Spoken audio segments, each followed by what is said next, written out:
I'm AJ with Clark Equipment. Today we're going to talk about daily operator responsibilities. First, we're going to start by doing a walk around the machine and checking for any damages, leaks, anything that your coworkers might blame you did. We'll start with the business end.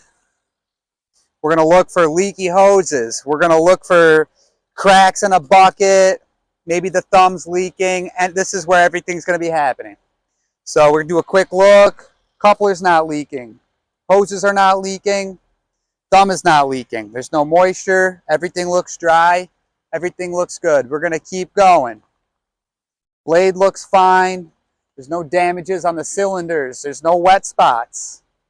Hoses look good on the boom. Come to the backside. The counterweight usually is where you're going to have most damage. Things happen. Everything looks good. Track tension looks good. Final drives are dry, nothing leaking. We're good here. We'll come around to the cab. All the windows are solid. These bottom front windows are usually where you're going to have damage. Not always, but 9 times out of 10. All the lights are functional. All the lights appear to be good. So before we fire this machine up, we're going to check the fluids. That way we don't have any damages. Back here, right off the get-go, you can see your coolant level. Everything appears to be level there. On this Bobcat, you got to check from the side here, and you'll see hydraulic levels, windshield washer fluid in case you're in some muddy stuff. Everything appears to be good. Again, no leaks in here. Everything you can do to prevent your boss hopping on you. Why didn't you see that? The better. You save your boss some money and he'll take care of you. That being said, first we're gonna check motor oil. Things right at the line. Levels are good. Coolant is good. Hydraulic oil is good. Those are your 3 majors. Obviously we have windshield washer fluid as well.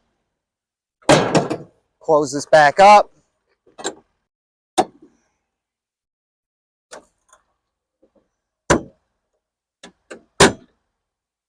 Now we're closed back up. Now we can proceed getting inside the cab and getting this thing fired up.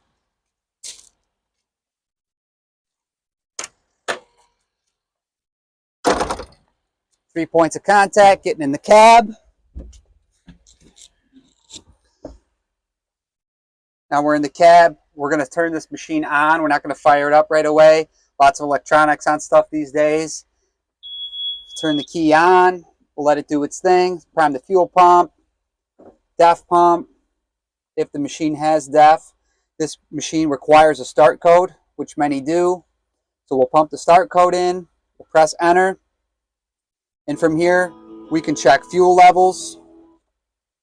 We can also check DEF levels if the machine has DEF.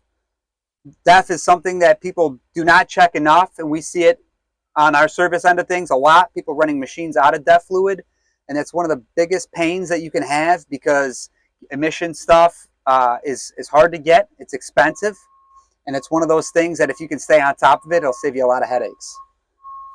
So now we're good to go. We've checked all our fluids. We can fire this machine up.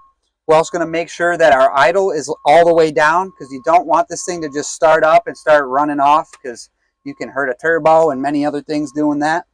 So we'll fire this up and we're ready to work.